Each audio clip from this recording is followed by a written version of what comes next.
So, hello, listeners. Today we're going to read a Patreon question from Jake and answer it. We thought it was an interesting question. And if you have questions for us, if you become a patron, we kind of we're like really committed to answering the questions. We'll also answer your questions if you just email us, but we're like extra committed if you're a patron, just because we want to incentivize it. Okay, so here is Jake's question. Hi, Max and Harriet. I love your show to the point that I feel I have a parasocial relationship as close friends with you both. One area of interest to me is the phenomenon of the online/armchair left versus the organizing for power left. When I first began identifying with leftist politics, I was adrift and lonely at school. I was alienated, a word I learned, and desperate for an identity, and that's what, quote unquote, being a socialist mostly was for me. I would call people libs or just get angry when people were not as immersed in politics as I was. It even ended a 3.5 year relationship because I was not trying to win collective liberation as much as I was just using a newly discovered political framework that felt very powerful to me and always correct. It did help me to grow intellectually, and I was always trying to learn, and it was so powerful to learn with a radical lens on history, sociology, etc. I did recognize at some point I should learn how to organize or actually do politics beyond retweeting thinkers I liked and reinforced my leftist identity.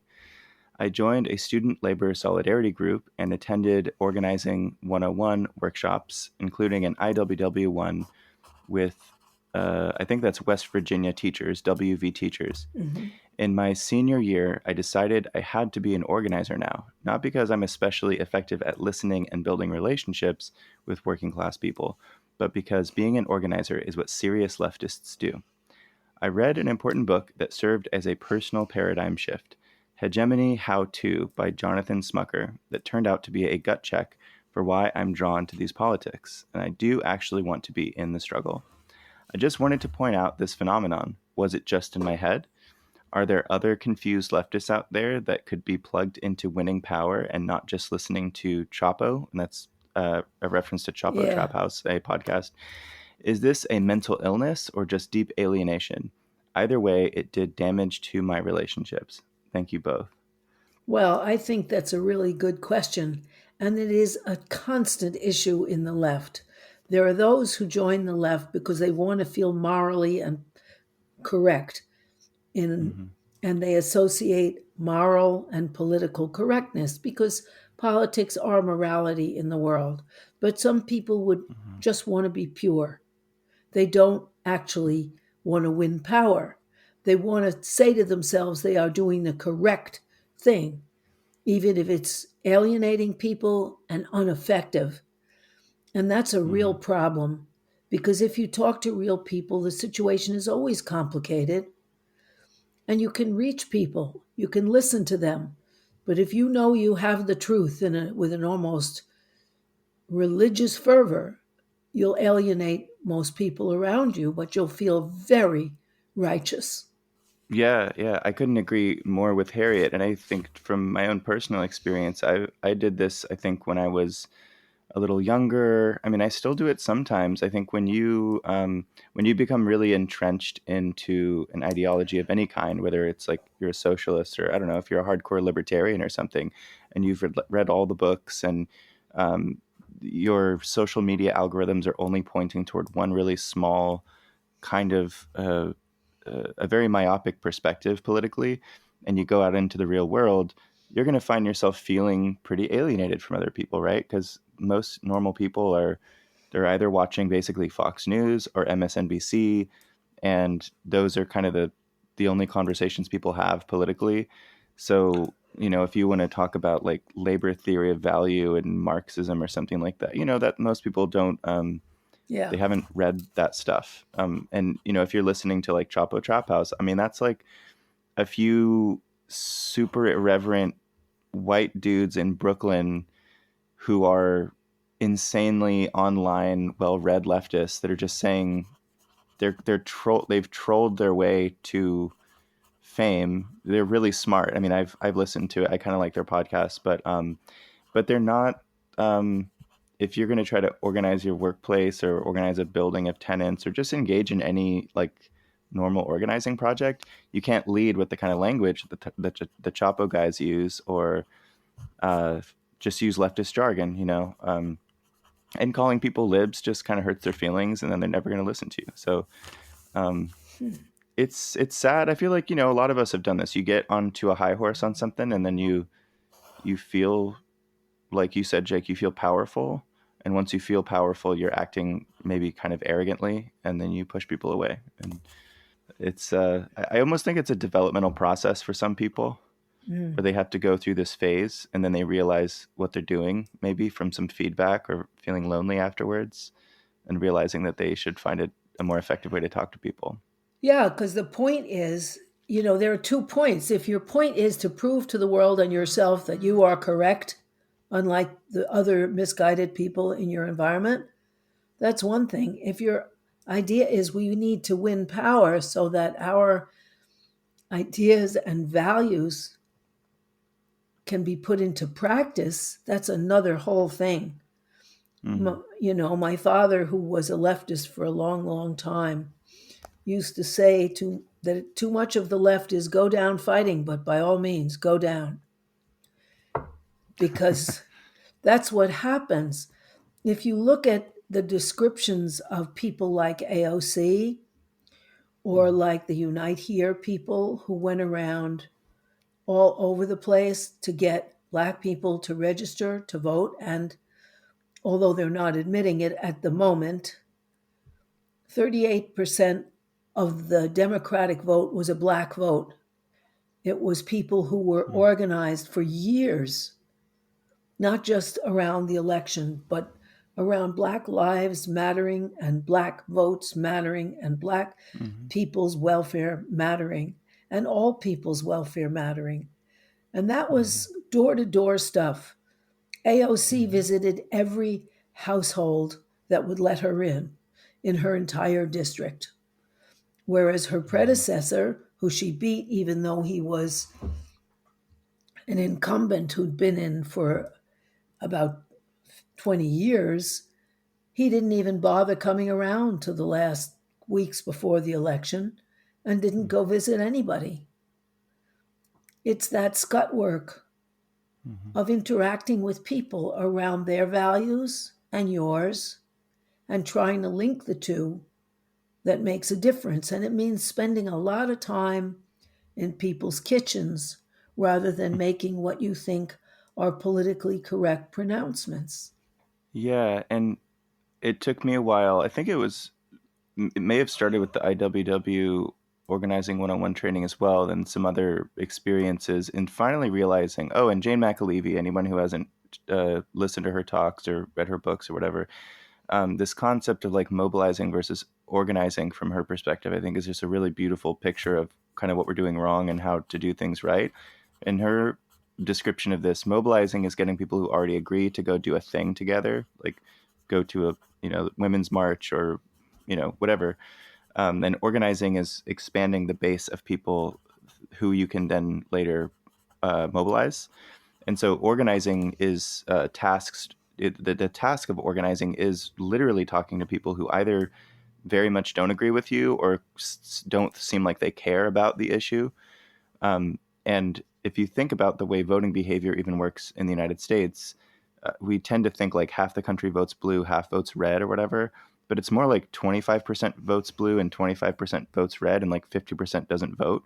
So it's actually like the majority of people just sit out the vote every time. And we Mhm. had really high turnout this time, but it's probably still not that high. I mean, there's probably still tens of millions of Americans that didn't vote. It was So 56%, to be who did exact, who who did or did not? 56% voted instead of the 49% that Mm. voted for the last president. So it's an Yeah, improvement, but it's an improvement, but that's still, it's still roughly half, right? So, and yep. from that perspective, I think that the Jane Mac, just to credit her, because I think she's a genius, that from the Jane McAlevey perspective, the goal should be organizing the 50% that didn't vote, like finding those people and figuring out how to talk to them and getting them engaged, like finding what makes them tick and helping them connect the dots and realizing if they dedicated their lives to fighting for Medicare for all, Green New Deal, whatever, it would really improve their lives and everyone around them, and it would improve their mental health to actually stay involved and stay connected. But the methods needed to do that, the opposite methods of achieving that, is telling people that they're a stupid lib or they're a deplorable and Yeah. they're a racist piece of shit and they need to like go to a surge anti-racist workshop or whatever. Like none of those things work. Like people just shut you out. They'll shut the door in your face. They'll delete you as a friend on Facebook. So it's like methodically the opposite of Mm. of base building and expanding the base. So I think we can all probably improve in figuring out how to talk to ordinary people. It Yes. is a hard thing to do sometimes if you think you know everything, like I do. So, Yeah. Well, we've all had those moments where we get a real high thinking we know everything, but then, of course, um, we're not organizing because part yeah, of why people join something is not because they are told they're stupid and inferior and wrong, but because after saying what they want and need and hearing the perspective of the other person on how they could actually get that, they say, oh, I see, I could get mm-hmm. what I want and need better. So, for example, with Trump, he's always saying it's all rigged, it's fixed. You could let people know you do know that there's a lot of rigging and fixing. However, his Mm-hmm. record shows he's doing it even more, that the swamp Mm-hmm. is there, and the swamp is Wall Street and the megalomaniac billionaires. Mm-hmm. But those are behind him. So we've got to Mm-hmm. look elsewhere. And we really agree with you. You have to see the Yeah, validity of where they're coming from because it's usually not, I want to kill black people or something. yeah, It's a basically decent thing. yeah. This isn't to say you need to like actually agree. I mean, I think this maybe we need to train more therapists to become organizers or something too, because I think like the skill set we have in listening is probably, I Mm. mean, exactly what should be done when organizing. Not, you don't want to sit in a room for an hour and listen to people you disagree with and then be like, now I'm organizing. But just basic validation skills, like you're listening to someone just like ramble about a thing, and your purpose in listening is finding what makes sense from their perspective and then reflecting it back to them so that they can see that you're showing that you understand.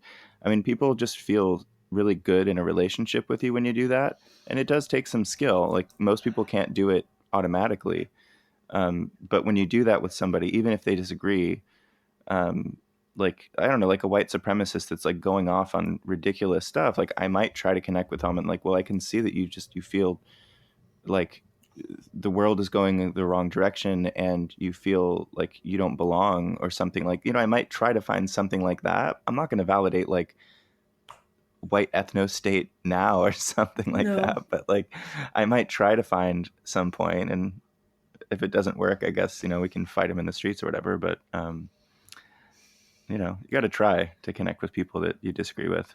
And also to connect with what the motive is for their wanting Mm, to vote the way they do or think the way they do, because the mm-hmm, motive is probably a decent motive for trying to have a better life. And nobody's mm-hmm, listened to them.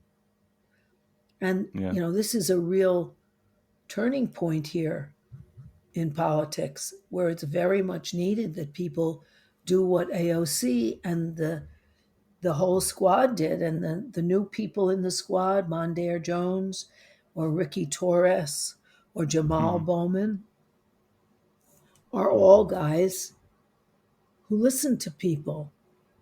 mm, Jamal Bowman was a high school principal who really listened, and mm. they're they have a sense of knowing where people are coming from because they listen to them and saying, well, actually, I agree, let's get there through this way because this makes sense. uh, this is a great share, Jake, and thanks for asking our thoughts on this. And I guess to answer more simply, was the phenomenon just in your head? Definitely not. I think this is actually a wide spread phenomenon that a lot of people have been struggling with for a long time. I mean, from Harriet's generation to now. I mean, even before the internet, I could see, I'm sure, a lot of the revolutionaries of the 60s just alienating the hell out of people with some of the ways they were talking to people. Yeah, And not on absolutely. Twitter. Yeah. You know, the weather people who were really extreme ran through Mhm. high schools screaming, "Revolution, get out now." People had no idea what they were talking about. They just thought, whoa, but they presumed that people knew what they were talking about. That's a long process of talking. And Yeah. some people just go online, like the Sunrise Movement does a lot Mhm. online, and it's a fabulous climate emergency movement. Mhm. But it's interacting in an honest way and giving the other person the benefit of the doubt that they're struggling too, which is really Yeah. important. Thank you so much, Jake. Yeah, thanks, Jake. And if anybody wants to become a patron, you can go to patreon.com/it's not just in your head, or you can just shoot us an email. And our email address is it's not just in your head at gmail.com. Bye bye. Bye. By the way, listeners, if you have enjoyed anything you've heard Harriet say in this program, you will definitely enjoy Capitalism Hits Home, which is a solo program that Harriet does through Democracy at Work, which is a worker owned cooperative that produces other great programs such as Economic Update with Richard Wolff and the Anti Capitalist Chronicles with David Harvey. I can't recommend enough that everyone also listen to Capitalism Hits Home if you enjoy It's Not Just in Your Head. Capitalism Hits Home is a sort of broader overhead view. It explores the way that capitalism shapes our personal lives, our psyches, our relationships, our families, and it looks particularly at the sea change in American personal life, as all Americans, but the top 10 or 20% of Americans, have our security and our chance for a future become as precarious as it always was for minorities and families headed by women. It's not just in your head, and Capitalism Hits Home are definitely complementary. And if listeners would like to check out Capitalism Hits Home, Harriet, where should they go to find it? Either on YouTube or Democracy at Work or on my own website, harrietfraud.com.